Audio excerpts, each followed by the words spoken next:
Hello, my name is Rich Howard, owner of Architectural Builder Supply. In this video is to bring you a closer look at the Ultra Hardware number 44861 silver Jimmy Proof lock, or a rim mounted deadbolt.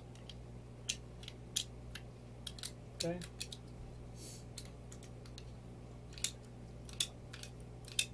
Nice quality item from Ultra.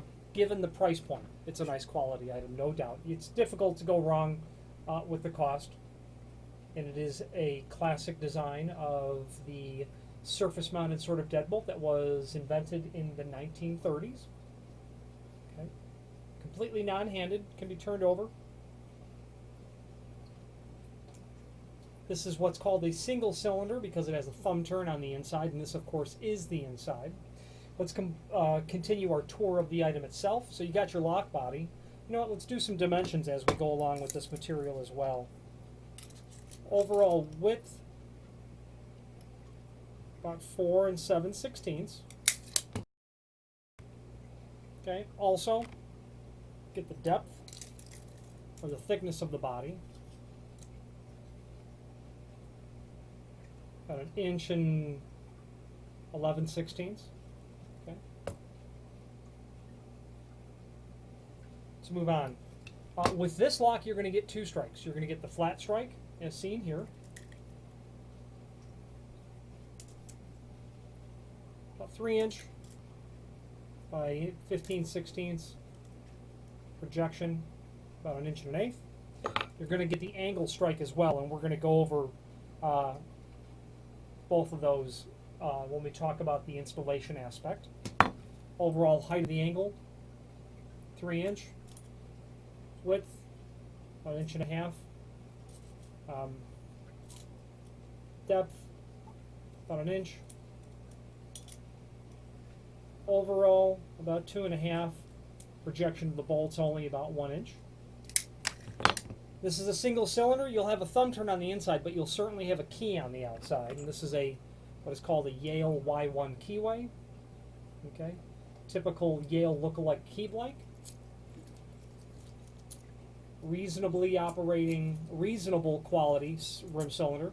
Not terrible, not great, but typical sort of material.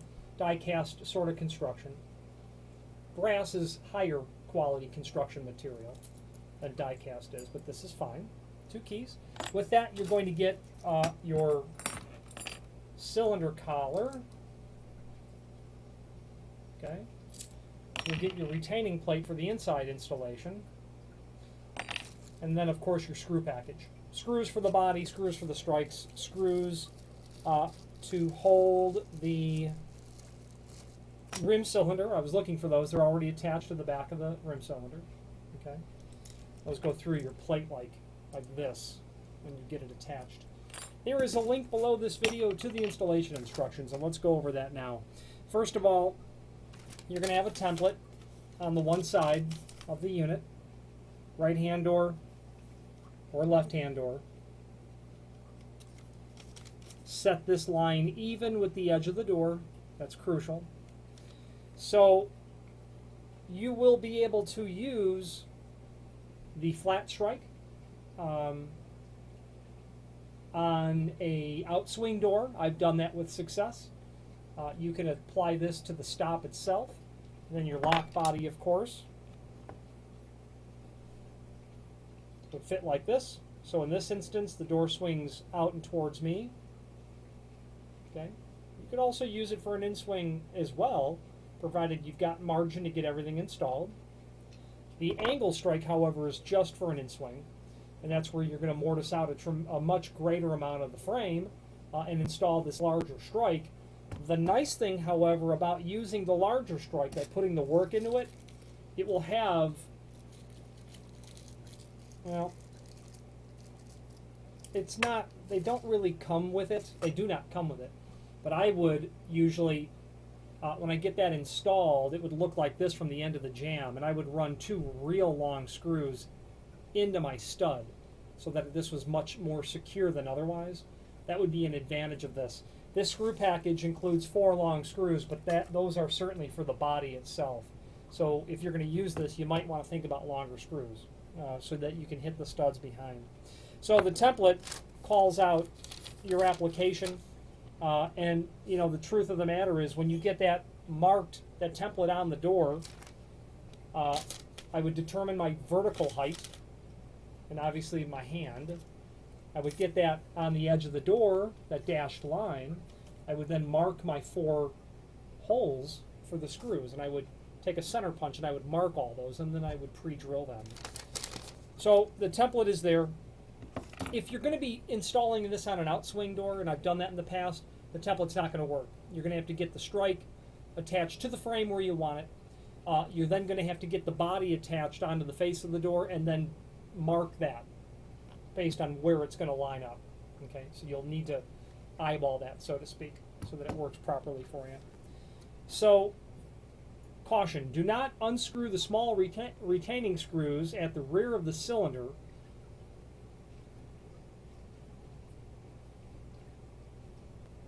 Use only graphite for lubrication. Never oil cylinder or allow foreign substance to enter the keyway.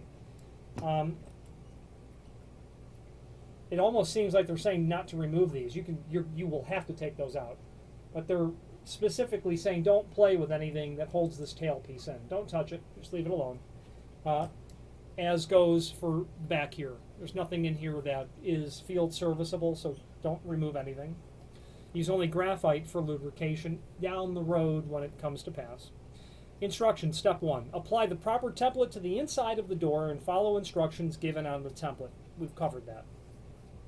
Insert the cylinder and the ring. Let's back up. We did not cover that. Part of your installation is also going to be marking the hole. 1.25" diameter hole for a right-hand door is called out right here. And you would mark that hole right at the tip of my finger. For a left hand, you'll do it the opposite way. Okay. Use punch to mark 4 screw holes and the cylinder hole. So when you get your template on the door, there's 5 holes to punch, forgive me, to center punch. You're going to, in step, they've assumed that you've already got the 1.25" hole drilled. Okay, you're going to drill that 1.25" through the door, but you're going to want to be real careful. I don't like drilling through the door with a hole saw. I would be tempted to only allow the arbor bit or the pilot bit of the hole saw exit or breach through the exterior of the door, and then turn around and come and finish it through the inside. You're going to want to make sure the hole is drilled very straight, and that even includes having somebody help make sure that you're drilling it straight at the same time, because that hole being straight is directly related to how well the lock is going to work. This tailpiece must be laser beam straight when it's installed in the door so that it turns on its axis correctly. If it's like this, where it's crooked, the lock will not operate smoothly because the tailpiece is trying to do this. Drill that 1.25" hole straight. Step 2, insert the cylinder in the ring from the outside of the door and place backplate on the inside of the door, connecting backplate with cylinder by 2 connecting screws. Cut off the screws to proper length relative to the door thickness. So at this point, your cylinder collar will come on, your 2 screws will come out, they will go through these 2 holes here, the 2 big ones, the 2 top ones. The 2 bottom holes are for the tiny little flathead screws that are in your package to keep that plate mounted right to the face of the door. Okay, and you know this is the face, the indented face faces into the hole. So this is what you're seeing from the push side of from the inside of the door. Then your cylinder's attached. It's likely that you're going to have to trim this tail piece as well. So, but what they're saying is before you get the lock installed, cut off. Step 3, cut off connecting bar, which is this tail piece, so that it projects 5/8 beyond the inside of the door. So you're going to want to get this in, measure off 5/8, mark it, pull it out, carefully cut it, don't bend it, then complete your installation with the back plate and removing the screws. Step 4, place the lock on the door so that the connecting bar enters the slot, which is here. This is called a shutter guard, this item here. You're going to need to push it in and push it towards the face of the door and then in.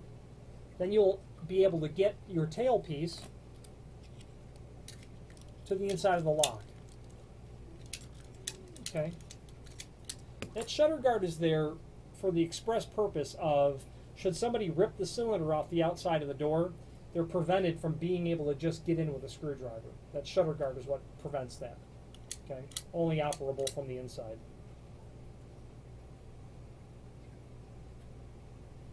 Then at that point, attach your lock body to the door. Step 5. Apply the strike to the door jamb lower than the center line of the lock to allow for any door sag. Meaning you're going to want to make sure that the strike is in alignment with the door at the time of installation so that it has free operation. Mortise the long lip into the door jamb and leave the short lip on the surface. This instruction set is specifically thinking that you're going to be using this strike. This is the face. This is the rabbet of the frame, the long part of the frame with your stop out here. So really the instructions are reliant on the idea that you're going to do a reality check as you're going through this. If you're a woodworker or a carpenter or a handyman, all of this will, quite frankly, be elementary to you. If it's your first time ever doing it, jump right in. It's really not that difficult.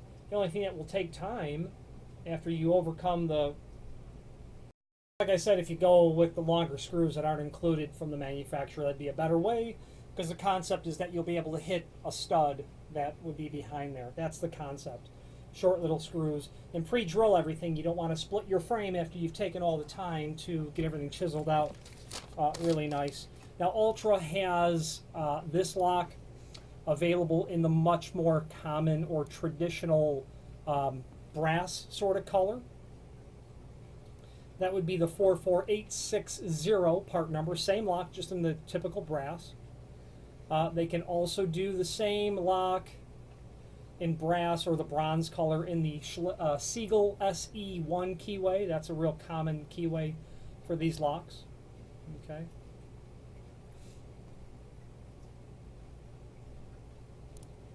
Jimmy Proof Deadlock 44850 is the same lock but with a double cylinder, except that it's brass. They don't have a silver version in double cylinder, but the only double cylinder that they make is the 44850. That'll give you a Y1 keyway and then a key to replace the thumb turn that's here. Okay, that wraps it up. Ultra Hardware is a comprehensive importer of builder's hardware. Everything home related or very light duty commercial related. Very good quality value for the dollar. Very nice people to deal with. Reasonably quick shipping. They do have a minimum order, so if it's a small order, it will not ship out as quickly as most people would like, but the value is always well worth the wait, in my opinion, or lead time. Any questions on the Ultra Hardware 44861 single cylinder Jimmy Proof silver deadbolt, rim mounted or surface mounted deadbolt, or any other Ultra Hardware product, please feel free to reach out to us.